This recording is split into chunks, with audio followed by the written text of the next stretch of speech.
Sicily, amazing diversity. But the thing that really impressed me the most was the food. This guy's reading my mind. I was going to ask you, give me two dishes. Give me two dishes that you had, and you wouldn't even want anyone to even attempt or try anywhere else here. So Sicilians are known for rice balls, right? Like it's called arancini. And I had these. Is there anything better than a trip getting ready? Nope. For a long journey where our podcast released a new epi, searching for a fade fiend, new fixation. Giving this a subscribe is the same sensation. Started with the day ones, they gave us fuel to support the season. Could have been anywhere in the world, but you're here for a reason. Notification bells, have some friends, all to let you know. Check your Bluetooth, connect, talking with Donato. Welcome in, everyone. Talking with Donato, episode 50. Man, it's flown by. Wow. This episode we won't tease you with a good time. And I know my guest, he may not like that title, but just, hey, I'm not a professional comedian, but our guest, Gabriel Tese, how are you? I am doing great, Donato. Thank you for having me on your show. It's wonderful to see you live again. Yeah. Even though we've kept in touch, and it's always great to be around somebody with the positive energy that you have. And I like to bring the positive energy too. You do. Yeah. So for the listeners, hopefully you guys are going to get a chance to see the video. If you are just going to do the audio, let me help the rest of you out. This gentleman has some amazing locks flowing right now. It's gonna be worth it. Just give it a check. He's got some smooth. Look, the gray is just coming right over the temple. I mean, it's smooth. You're looking good, brother. Thank you.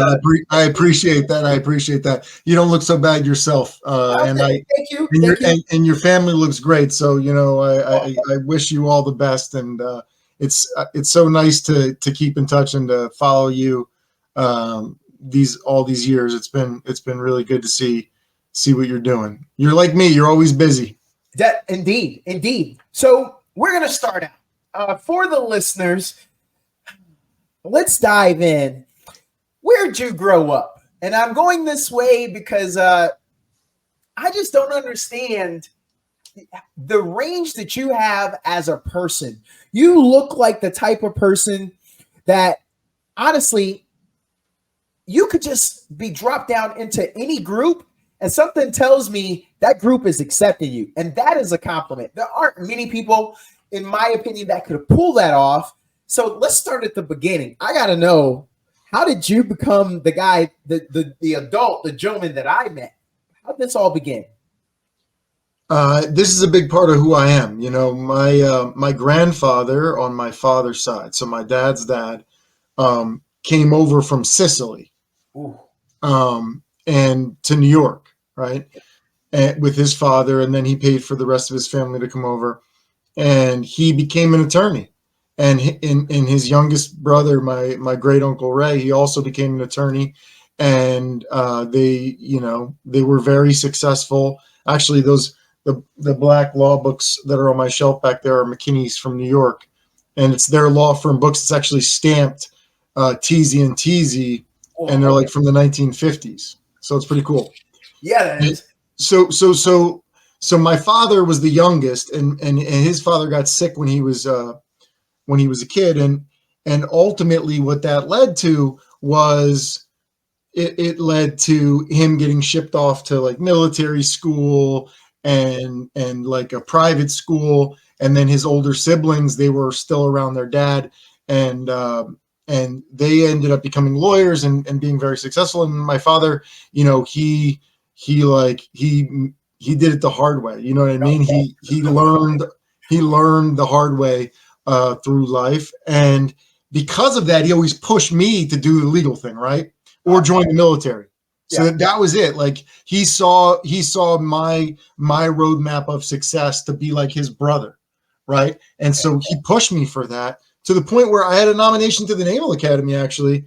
But I turned it down. And then I went to Rutgers because I was like, I don't want to be in the military. And then 2 years later, I enlisted in the Army as a 19 kilo. So, that is just, I have stumbled through life, but I've enjoyed every minute of it. I've done some recruiting for Army ROTC across a wide variety of campuses throughout America, and I've run into that kid. I've looked at him and I was like, Gabriel, you would be an amazing Army officer. And at that time, oh no, I don't want it. You're too cool for school.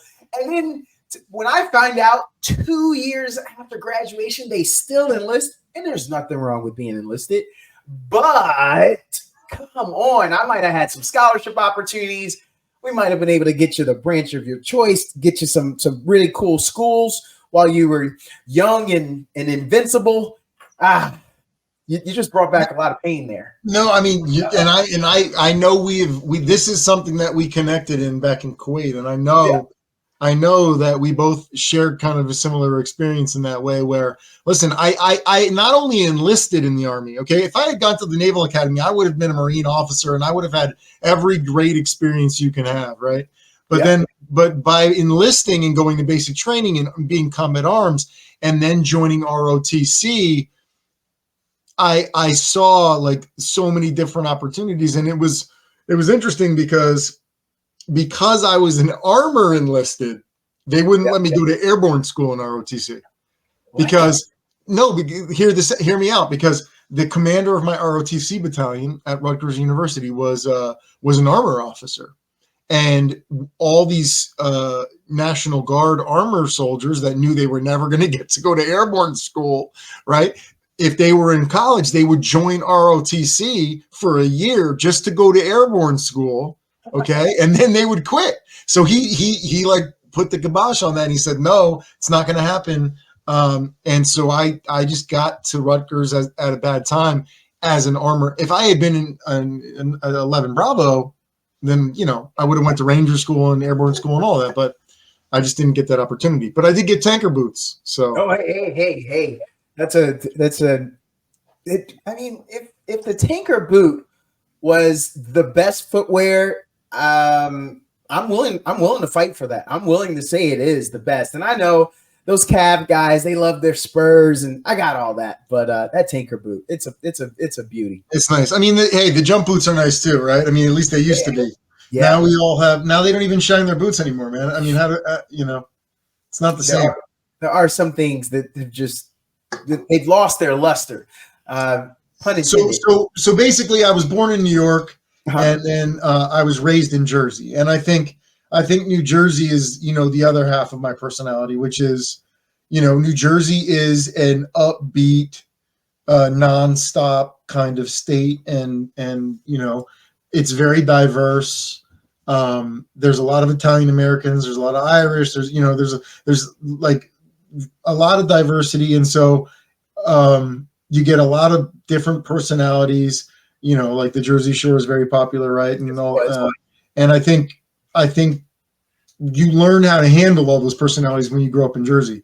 And Jersey, I think, is a lot like the military because in the military you got people from the South, you got people from the West Coast, and so what you have is you have a bunch of people whose cultures are all kind of meshed together, and it ends up being a lot like New Jersey. So I always felt at home on a military base, and that was probably why I ended up staying in the military for 22 years.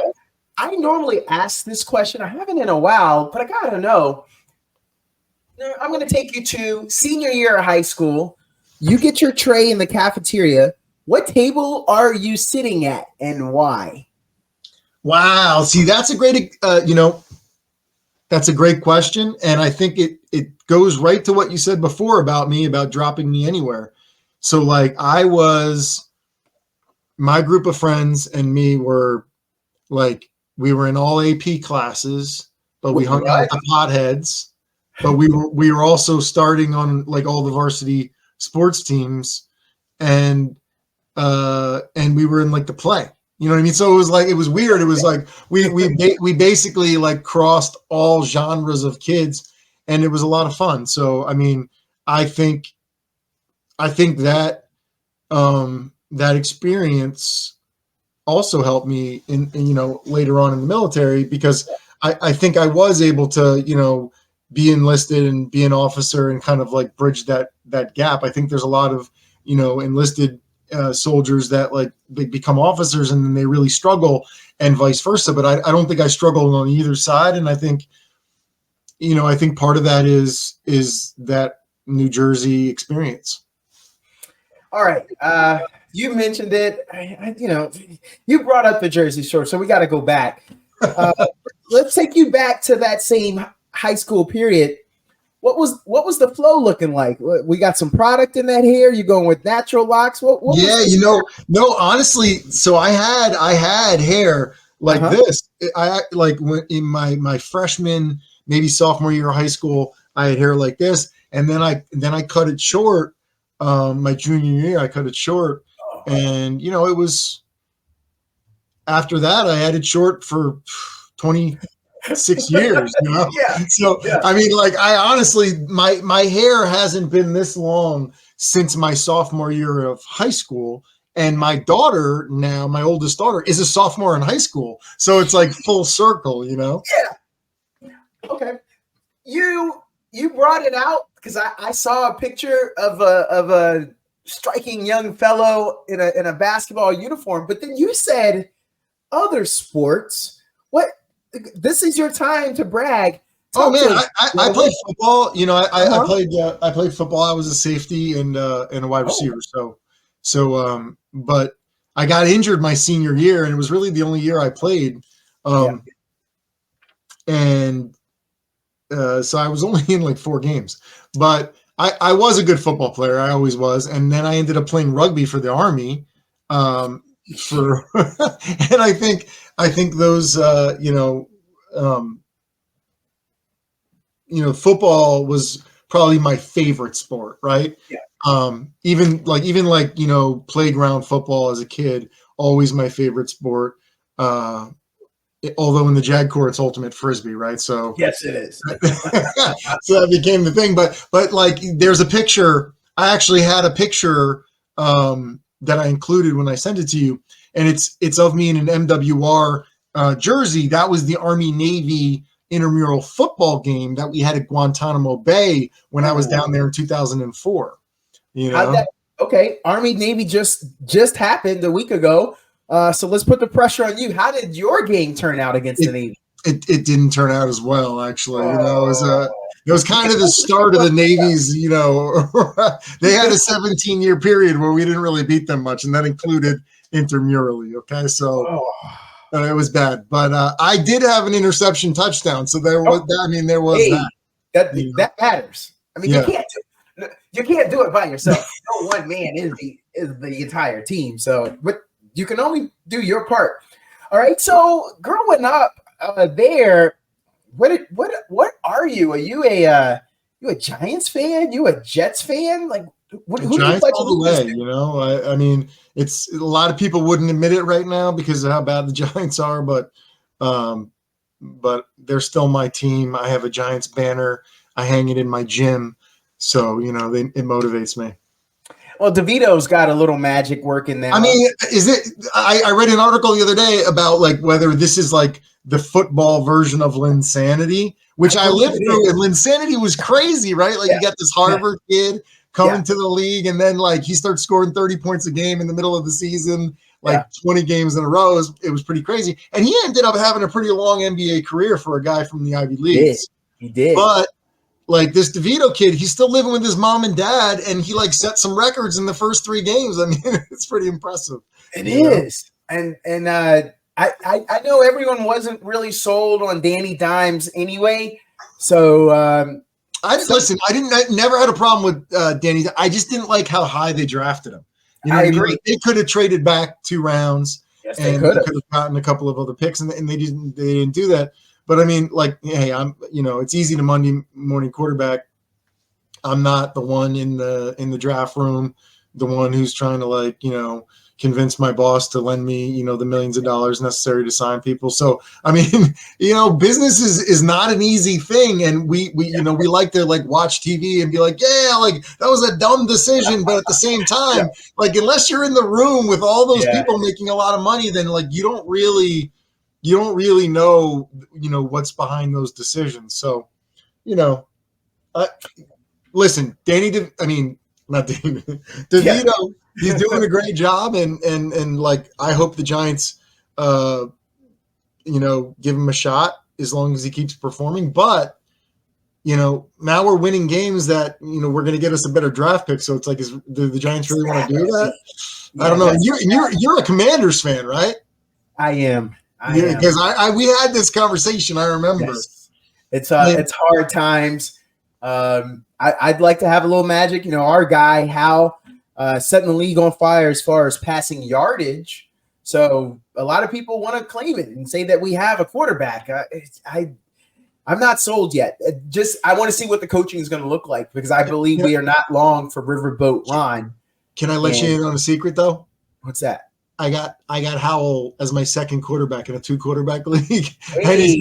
and he's been keeping me afloat, man. He's been keeping me afloat. He's had a couple of bad games too, but like he's showed up and well exceeded the expectations for him on a few games. But like the Eagles and Dallas are both really strong this year. So for us, we're kind of we got to hang back there till next year. Yeah, and take what little positive items we have. You and your 3-game win streak. So kudos to you. I actually watched that game, and what an upset. I was so shocked that DeVito pulled it out. And then, of course, the shot panning to the crowd, him and his agent.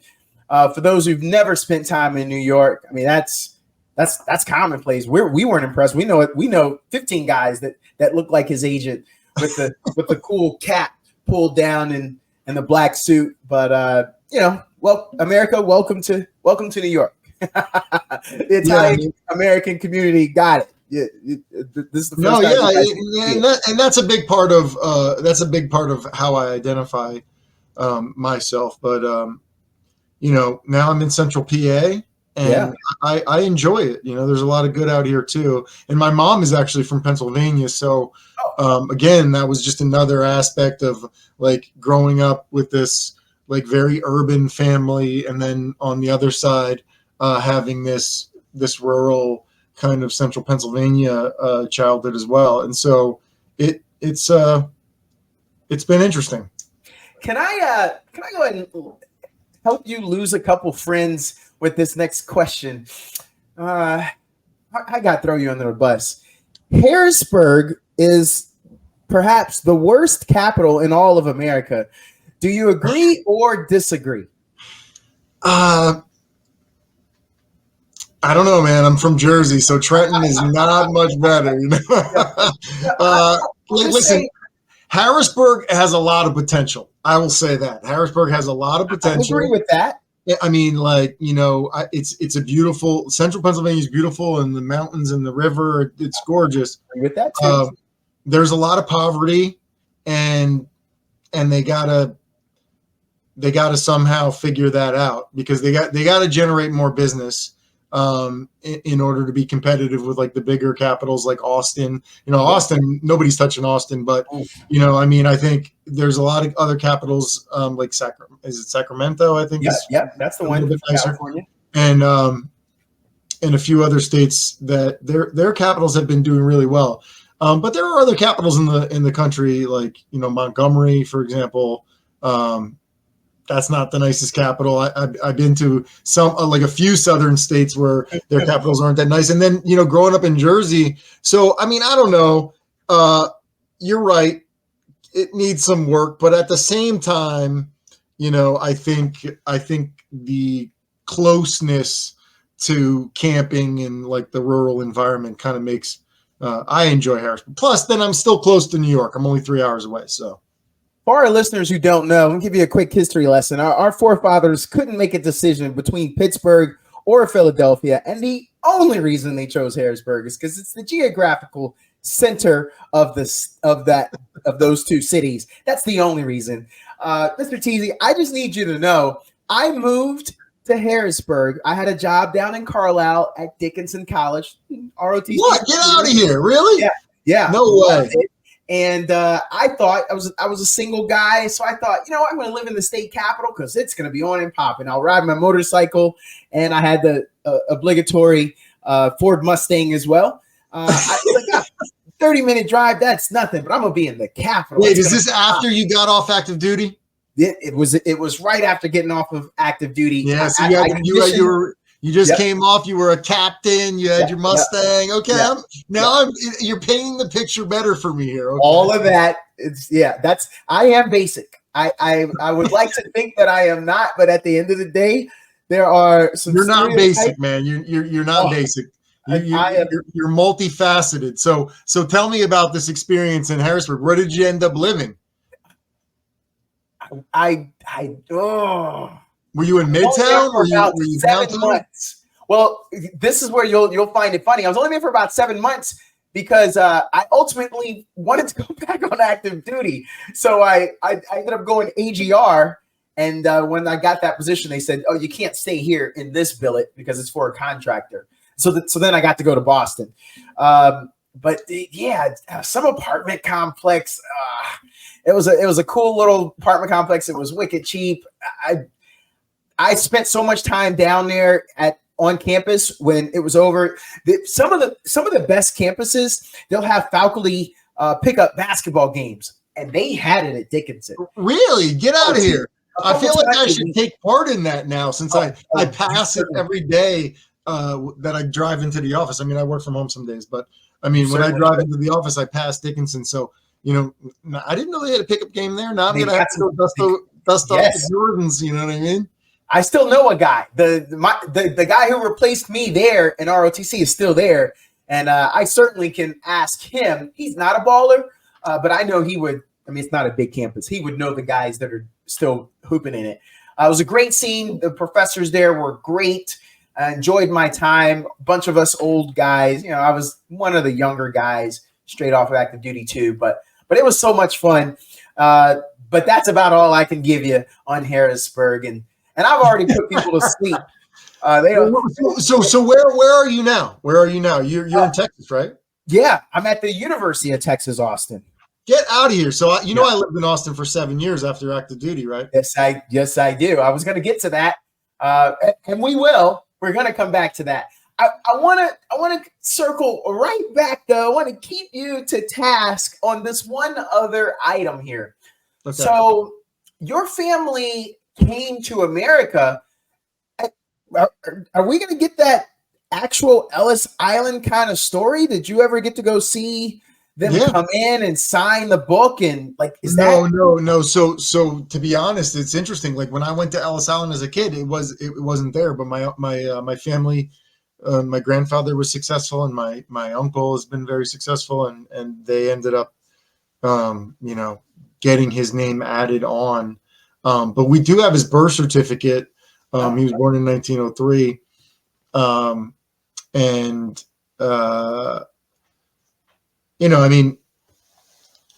There's photos, and we have a lot of stuff about him. And now I'm close to my family in Sicily as well. So I wanted to get to that. Yeah, because we were messaging back then in June when I went, and I got.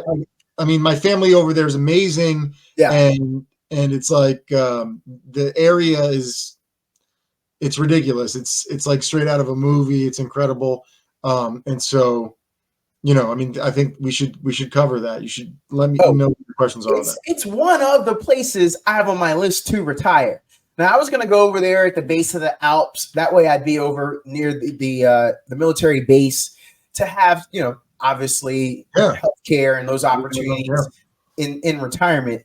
But hey, we've always seen, unfortunately, you can judge me here, but in the mafioso movies, when there's always the flashback, when they think of the old country, those guys that are really from Sicily, it's so beautiful, so picturesque.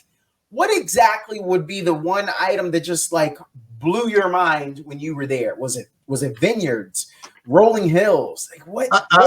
So I took 10 days, and I was only with my family for 3, and then I just wanted to see every piece of Sicily, and so I drove all around the island. And I can tell you, it's got so much diversity, and that was the thing that caught me off guard. You fly into Palermo. Palermo has some really big mountains. It's very picturesque, very beautiful. And then I drove down through the middle of the state to where my family's from in southern Sicily, south central Sicily, a little town called Naro.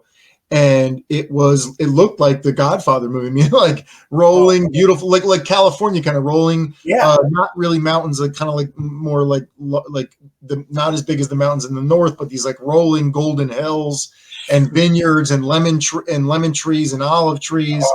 And then there's like ruins everywhere. There's Greek ruins, and there's French Norman ruins, and then there's Moorish ruins, and then there's like Carthaginian ruins. It's like literally there's not a farm in Sicily that doesn't have some kind of ruin that an archaeologist probably hasn't even looked at yet. You know what I mean? Wow. So it's pretty crazy because you think about it. It's an island in the middle of the Mediterranean, right? So everyone has conquered that island. And when we were there, I was talking to my youngest sister who graduated college like a few years ago, and I was like, Sicily is where the Cyclops was in the Odyssey, right?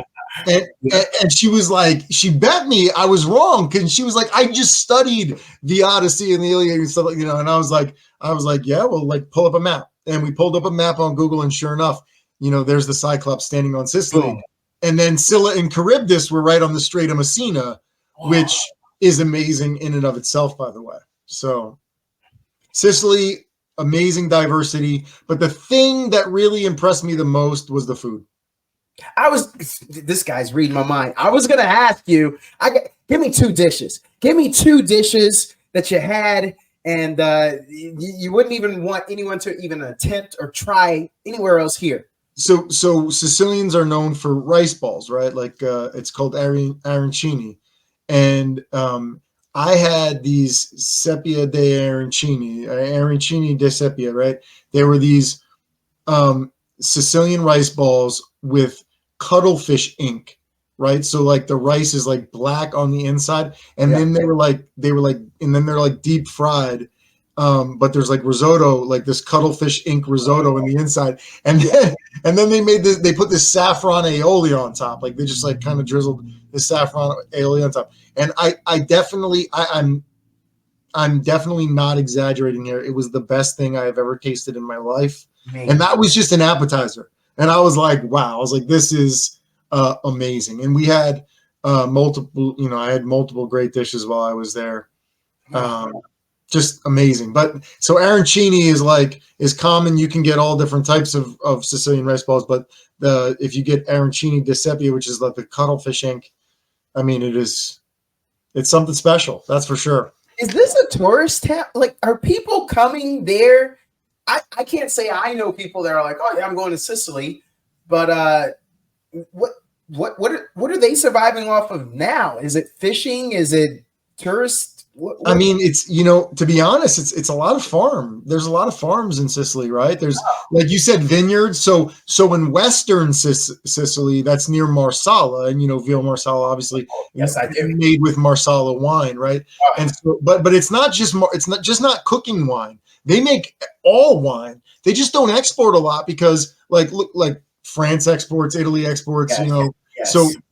So most of it gets drank on the island, and it's cheap. So you can get a good bottle of Prosecco, Sicilian Prosecco from the Marsala region for like $10. So you don't really drink a lot of water when you're there. You know what I mean? Yeah.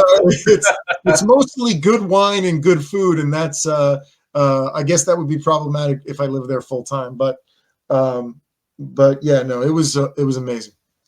All right. We're going to get back to this one last item that we started with.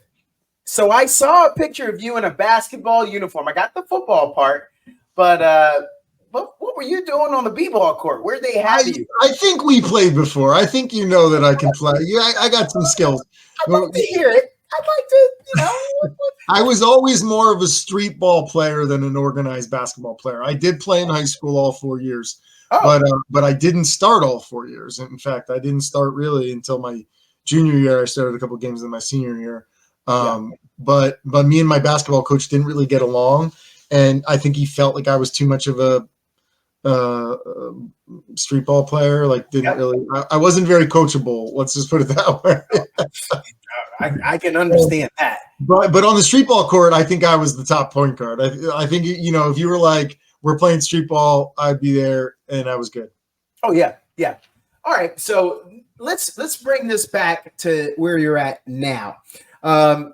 You said you've got a kid that's a sophomore. Yeah. What are you gonna send out into this great world of ours? I mean, well, I'll tell you, I'm extremely proud of my daughter.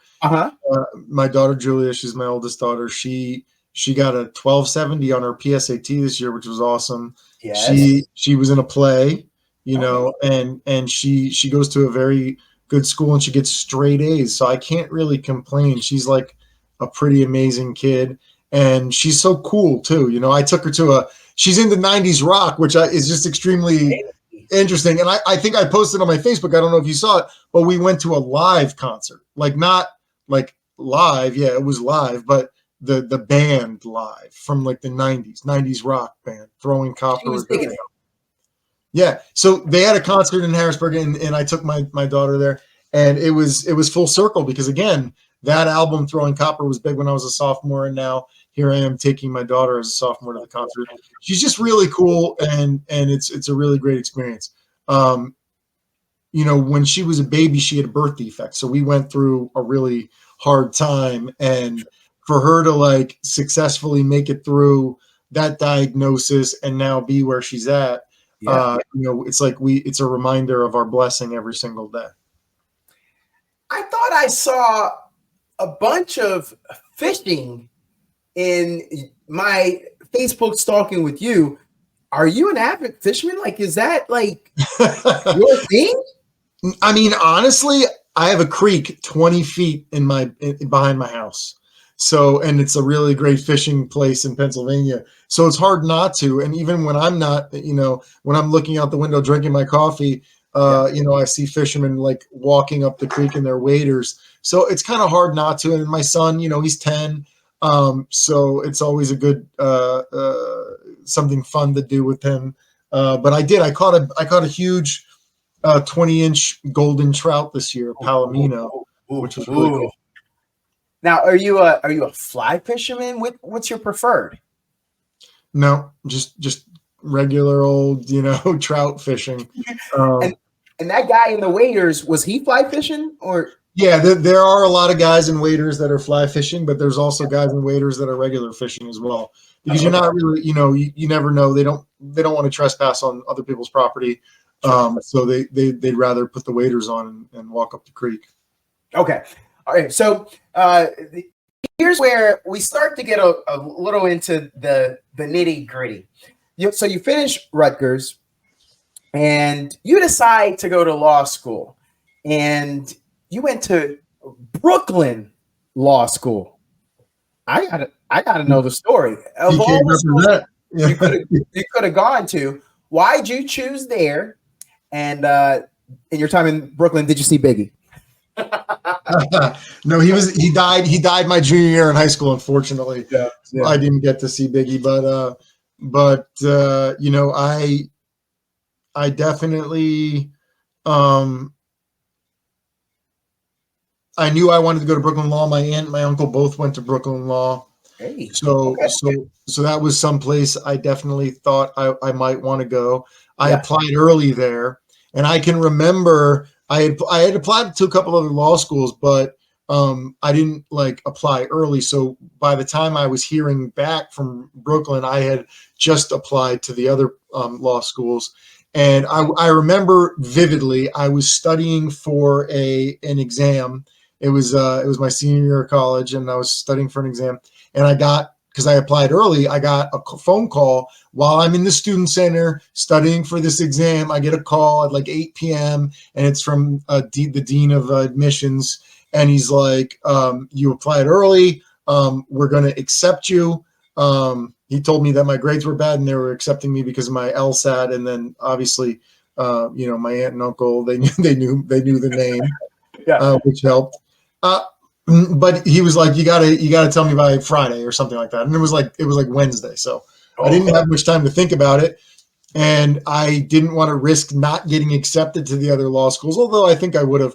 But I also kind of wanted, like, I had this mentality: if I want to live in New York, if I want to practice in New York, I should go to law school in New York. And NYU was probably out of my score on the LSAT, and Columbia was probably out of my score on the LSAT.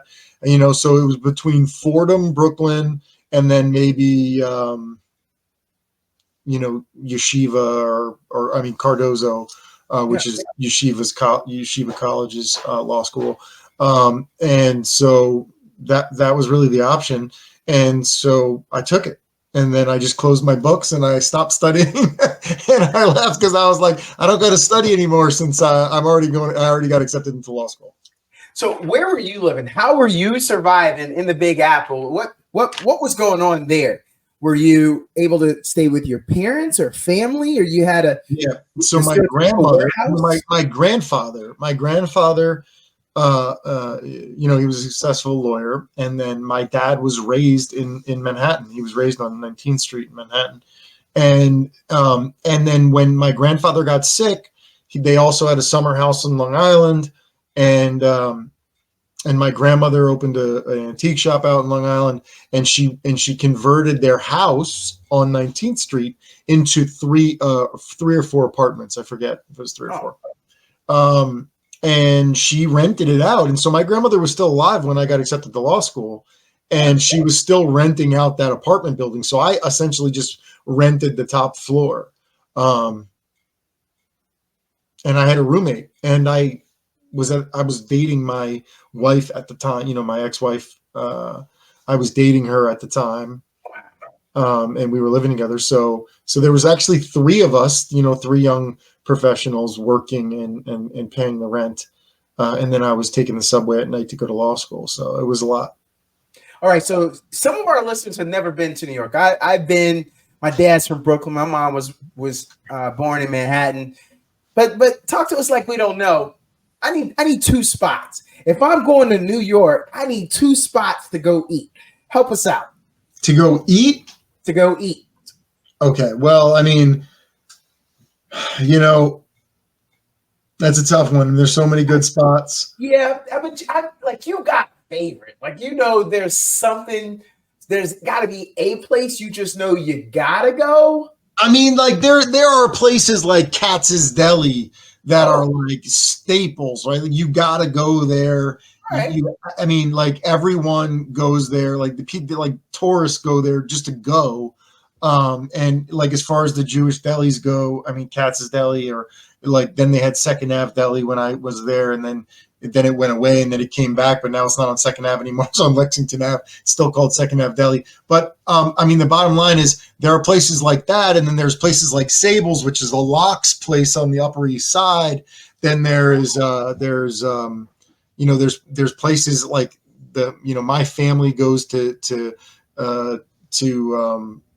dim sum in Chinatown at one specific restaurant on Elizabeth Street, and then there's like Angelo's in Little Italy that friends with my family, so we would go there, and that was like, actually, funny story. I got married in Central Park.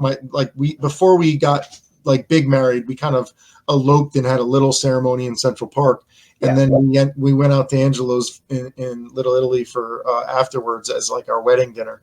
But I mean, so there's those places, but then there's always like the new hottest place, Morimoto, or back in the day it was Bobby Flay and Wolfgang Puck, or whoever else, Anthony Bourdain, Tom Colicchio with Kraft, like who's opening the hot restaurant now, Budokan, you know what I mean? Like, and so, as a young professional, we just we didn't save any money. We spent all of our money on rent and then going out to dinner. And so that was it was an interesting time for sure. And a good experience. It was a great experience. I kind of wish I would have saved a little bit more money, but it worked out. New York has changed a lot. My parents were sending me up there in the 80s, and I'm still alive, but if money was no object, what is your favorite borough? What do you claim is like the best? Where do you put it? Or maybe you're going out to you're claiming Long Island because grandpa had a house. I'm curious. mean, honestly, like I love it all, but I gotta say, if I were to sit here and say, like, I most closely align with Manhattan because my dad was raised there, my grandfather was there, and then when my mom and dad got divorced, my dad moved out when I was 8, and so he moved back to the city. And when I say the city, I mean Manhattan. So he moved back to Manhattan, and then I used to go, spend every other weekend with him in Manhattan. But I mean, I grew up in North Jersey after that because I was with my mom. So, but when I'm in Manhattan, I feel at home. I know my way around it like the back of my hand. I've worked in several different areas. I've lived in several different areas in Manhattan, and so like for me, that's the borough. Although, the other boroughs are so different now. Like Brooklyn is crazy. Yes. Like my sister she lives in Manhattan. My youngest sister lives in Manhattan. But I went up there. I drove up there and took her to a concert in Brooklyn, her and a friend that she lived with. And we drove down into Brooklyn, and I'm telling you, places that used to be like dangerous, abandoned, desolate, like just crack houses and like and tenements and like just bad areas. Like now it's like completely gentrified. It's like Peter Luger, like the famous steakhouse, used to be like next to broken down empty lots. And now it's like surrounded by high-rise apartment buildings, and it's just like and other bars. I mean, it's amazing. It really is. New York has done really well. And then I heard it really took a dive during COVID, but I went since COVID and it's already rebounded. So it's one of those places where, it's just so dynamic. It's like Austin, but it hasn't stopped for 400 years. You know what I mean? It just keeps evolving. So, and now I've been out of New York for a while, so I go back occasionally, but it's not the same. Where are you going to retire at? You've traveled the world. You've even lived over here in a great state of Texas. Where do you see yourself? You can't. I still practice in Texas. I flew down in August. I had a trial in Bastrop. Well, I had a hearing. No. Yeah, I did. A case is since settled, but I had a hearing in Bastrop County, actually Bastrop District Court. One of the districts. There's 2 in Bastrop actually, and it was nice, man. I hit up Cilantro and a couple of my other favorite restaurants down there. So it was a great time, and I love Austin. It's an amazing city. Like 7 of the best years of my life for sure. Just a great place. So I mean, that is definitely on the list. Although I think if I move back to Texas, which I may, like, I don't think I'll snowbird in Florida. I think when I snowbird, I think it'll be in Texas. I think it's going to be like Corpus Christi Beach, like North Padre Island. I think that's going to be my spot. I mean, it's still affordable now. It's and the beach is nice. Like you go up to Galveston, the water's a little, suspect. But the weather, you can't hate on North Padre Island. It's just great weather, No, you cannot. All right. So we got that. This is a question I do ask pretty often, and I gotta know, what would your peers say to describe you? How would they describe you? Do you remember MSAF, the multi-source assessment and feedback that the Army had? Well, I learned a lot about myself from those tests, okay? And what they would say is that I was not even keeled, okay? That's what they would say. Okay. But you know me, right? So how would you describe me? I'd say you don't know me. You don't know me as well now, but like think back. We're in Kuwait, okay? We're at PT. Like describe who I am at that point. We're opening that legal assistance office together, me and you. We're like servicing thousands of soldiers that weren't getting legal assistance that they deserved, right? Yeah. We brought it to them, okay? How would you describe me then? This is probably a horrible word, but I'd say multi-purpose, just because I was impressed with the fact that I thought you were well-rounded. Like you had a little bit of this. Every tool was in your bag. And that gave confidence because you outranked me, and everyone would like to think that your boss is capable, is knowledgeable, not a doofus. And that's a critical thing for your boss to be, is not a doofus. I worked for some; they're not fun to work for. Okay, no, but confident. Like I was confident that if there was anything, this guy gets it. Like we'll be taken care of. And then you weren't no Willy Lump Lump. Like you weren't afraid. There was no Kool-Aid in those veins. That was real blood in there. And so you weren't going to get pushed around. We weren't going to get dogged out on some type of crappy detail. And you need that. Like you want to have somebody on your side like that. So and I feel the same way about you. When you joined the team, I was like, this guy's good. He's a former field artillery officer. Was it field artillery? Ordnance. Close up. Not bad. Yeah, I mean, you work with the bombs in ordnance. You know, you were an ordnance officer. I remember, and so I knew we had that. And like when I found out you were that, and then you were doing the paralegal thing, then I was like, this is going to work out great. He is going to be able to give these soldiers advice, not just like the legal advice that they need, but like, because when somebody comes for a legal assistance, they ain't there because life's all peachy keen. You know what I mean? Like they're there because they got a problem, whether it's something at home or whether it's, something at work. And so like, we were providing like a valuable service. And to me, like I went up to Colonel Johnston and I said to him, like, don't give me like some paralegal that is not going to be capable. Cause like my whole point with him was we need to have a captain up here full time. And then he was like, I can't do a captain, but I have this NCO that's really good. And I was like, let me know. And then he gave me you, and like, you really were that good. I felt like that you could run the office without me even being there, which, that is a very nice thing to have as well. So I thought we worked well together. And then it was fun working out with you too, on the track, ultimate frisbee, whatever we were doing, the runs. Oh, the track workouts were amazing. Like that was fun. It was, for those who don't know, G to the V to the T is pretty fast. I don't know what he's got right now. That sophomore might be kicking his butt right now. She might have the family title, but back then he could still fly. So I mean, listen, you were like, you guys were super fast. And Sergeant Major Dews, can you believe she's a sergeant major now? No, can't believe that. I mean, listen, incredible. She knew how to run PT, man. She did not let you slide. And what a great teammate was she. I mean, man, even Bales was fun, So it was nice. I still stay in touch with him here and there. I think he's still here in Texas. But yeah, through Facebook, we message every now and then. And I think he just ended his time serving. But yeah, he was awesome. Okay, I got this other one I got to get off. What do you still feel like is on your bucket list in life that you have to accomplish?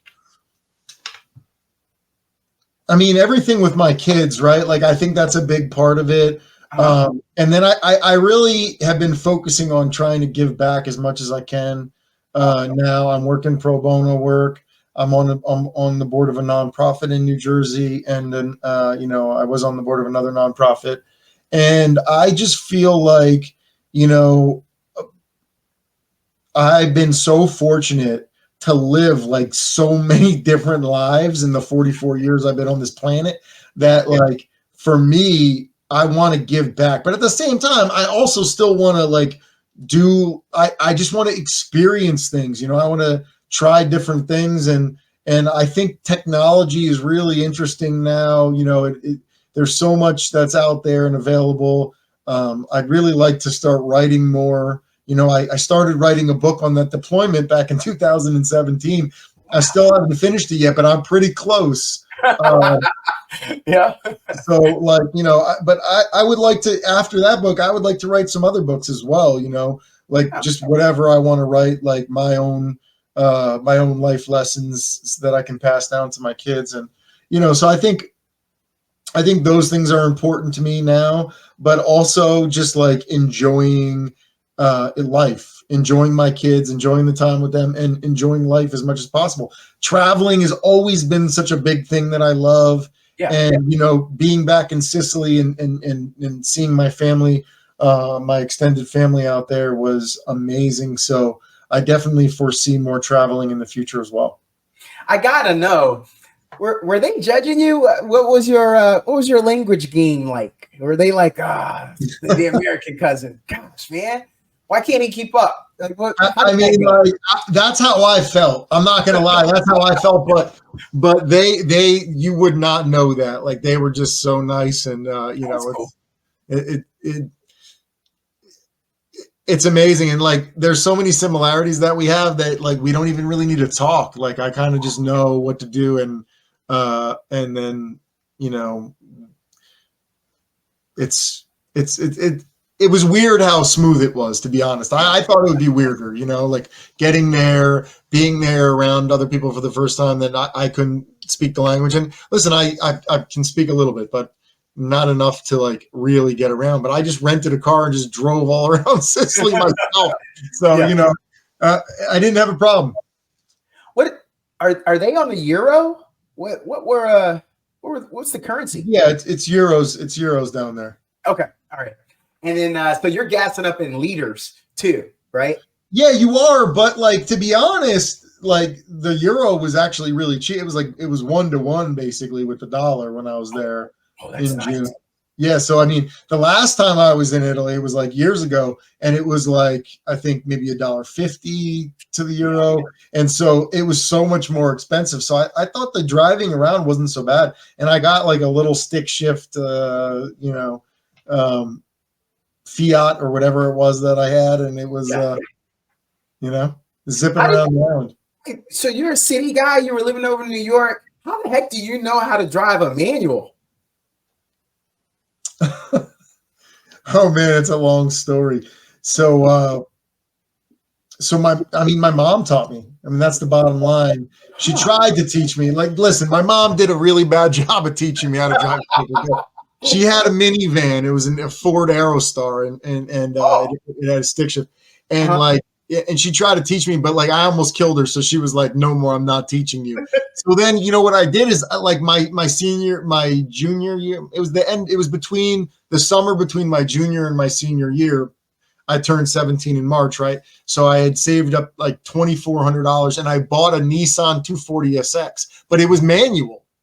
Yeah, it was manual, and I didn't know how to drive stick, so I had my buddy Joe drive it back to my house. Okay, this is like on a Thursday, and then Friday night, I just told my mom, I was like, "Ma, see you later. I'm going out," and she was like, "You don't know how to drive stick," and I was like, "I'll figure it out." So I can tell you there was a lot of this going on that weekend.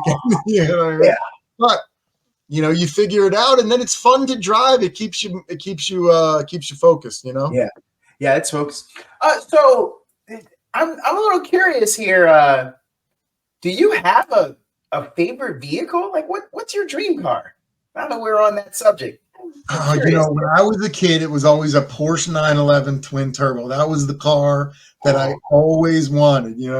I always wanted that car. Then, in 2019, when Elon Musk had that Cybertruck thing, I was one of the first.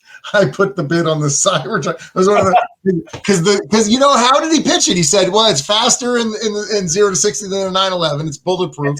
And I was like, "Shit!" I was like, "You're telling me it's a pickup truck? It's bulletproof and it's faster than a 911?" I was like, "Sign me up." Yes. So that was before they even released. Like they hadn't even shown a picture of it yet. People were speculating what it was going to look like. But he had released those specs, and when I heard those specs, I was like, I don't care what it looks like. It could look like, an eggplant. I don't care. I'm buying it. Oh, he delivered. That thing is glorious. Those 3 motors, it is wicked fast. I mean, it's. Man. But you know what's funny? I got the 1,500th reservation, and they haven't even contacted me yet. So I'm like, did they really start delivering these things yet? Yeah, because the only people I know of, they're the influencers. It's a couple of YouTube guys. They've taken delivery. That's and a how couple of, and a couple of employees, I think, like high-level employees. Yeah. But I don't think they're not rolling out thousands of them yet. So I think that's part of the problem. And like, to be honest, then I went through a divorce, so I was like, now it's like, do I really care about that? Yeah, that's gonna be a challenge. Hey, so Pennsylvania living. What were your impressions when you first started seeing the Amish and you rolled it up into Amish country? Was that a shock to you? I mean, is it ever not shocking? I mean, even when you're used to it, it's still, I mean, like every time I drive by someone who's Amish, I'm always thinking to myself, like they live a completely different life than us, right? Like their life is completely different. Like there's no TV, no internet, no, you know what I mean? It's like, but I got to give them props. And that's one of the crazy things about Pennsylvania. Like I was at so the farm show is a big thing in Pennsylvania. It's in Harrisburg. Did you go when you were here for 7 months in Harrisburg? I never went to the farm show.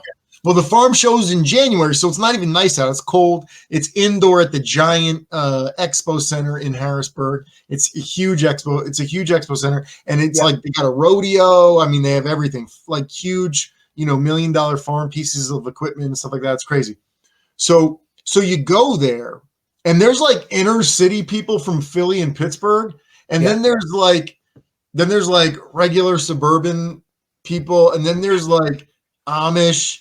And then there's like farmers. And it's like, it's just like the strangest grouping of people ever. And it's like pretty equal. I mean, like you go around the horn and like the group sizes like are pretty equal. So it's like, it's one of the strangest, but like most reassuring things about our country that I've ever seen, because like you're there, like, how do we do it here in Pennsylvania? We coexist, right? And not only do we coexist, but Pennsylvania has some of the hardest working people in the country.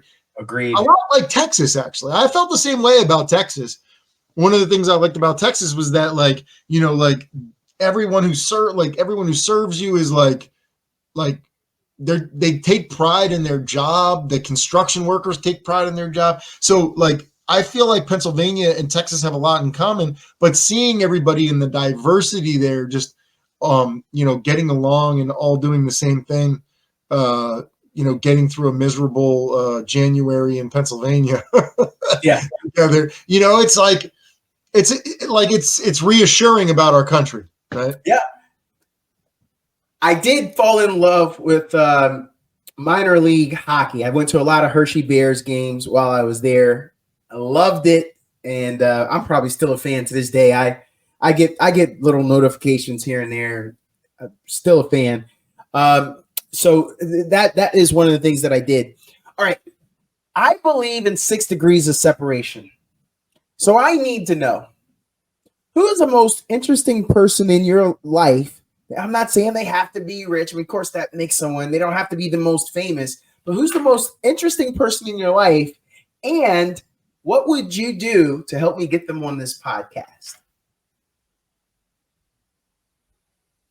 I can get a lot of people for your podcast, Donato. I know a lot of people. I got a lot of interesting people that I know. I'd be happy to start recruiting people for your podcast. I had a lot of fun tonight. And, if you really want to know who the most interesting person in my life is, I would. Like, I'm not going to tell you because it's my girlfriend, and I'm not going to reveal her name right now. I didn't talk to her about it. I don't know if she'd be okay with it. Understood. But, I mean, she's amazing, and she's pretty high up in government, and she's just a really amazing person. Yeah. And she's so smart too. Like, she can talk about, policy all day long, and it's like, you know how I am. Like, listen, I was always like pretty nonpartisan, but being in the military, being an intel officer, being a JAG, you have opinions, and I had, I'm a political animal, and so it is nice to like really have like that daily discourse with someone where you can really like discuss in depth about, we're talking about the rule of law and like the Israel Palestine situation. And, I think it's refreshing to have that on a daily basis. So, I mean, I'll get her on your podcast if she's willing to do it. I mean, I think she'd be great for your podcast. That's all you can do. A little bit more soft spoken than I am, but you know. Oh, I can do it. I just had an introvert on yesterday, and he's shocked. He's like, "How did you get me to talk for an hour?" And he's a retired Army officer, retired as a lieutenant colonel. Is that the one who did the Appalachian Trail? That guy. I mean, I watched it. That was pretty amazing. I got to say, that has actually always been a bucket list item of mine, too. No. I kind of want to do it with my son when he gets old enough. Yeah, and that's how he started. Well, I guess you saw, but he was like, yeah, his dad kind of talked him into it and got him warmed up to it. And then he did it. Wow. That's crazy, man. Like, so crazy.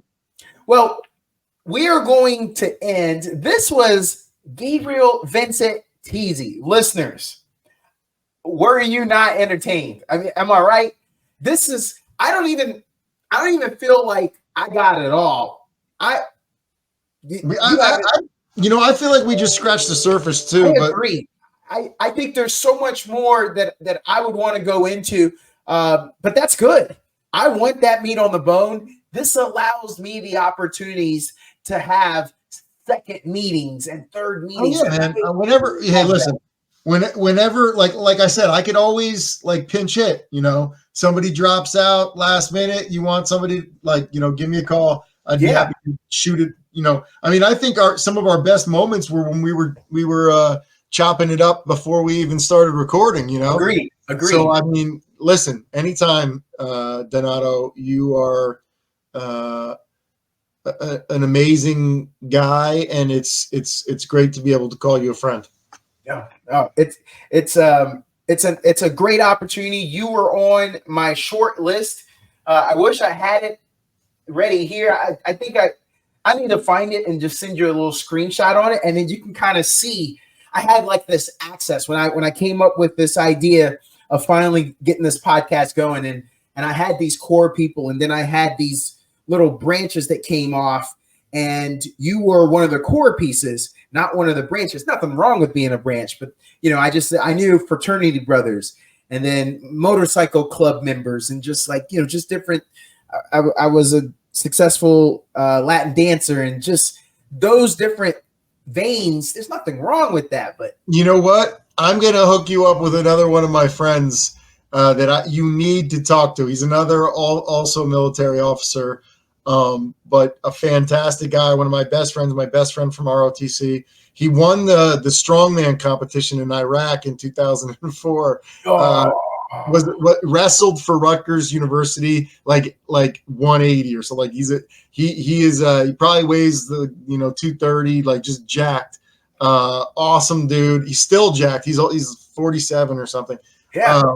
You got to get my friend McGregor on. There's some similarities there. So first of all, we're close in age, he and I was in Iraq in 2004, and so there may be some overlap there. You got me hooked. Like I would not turn that down. So if he's interested and the name is McGregor, that's all McGregor.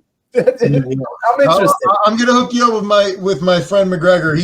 He will be amazing on the show. He's also a great dude, and you'll end up probably being friends with him just because he's that cool of a guy. So hey, until next time, Donato, man, it's been a real pleasure. Thanks again, and here's what I can tell you. I'll be in your neck of the woods here shortly. I'll be up in that New York, Pennsylvania area. So lock your doors. I just bought a condo outside of Philly. So, if you're in the area, hit me up. Okay. I'll let you know. Thanks again. Have a great night.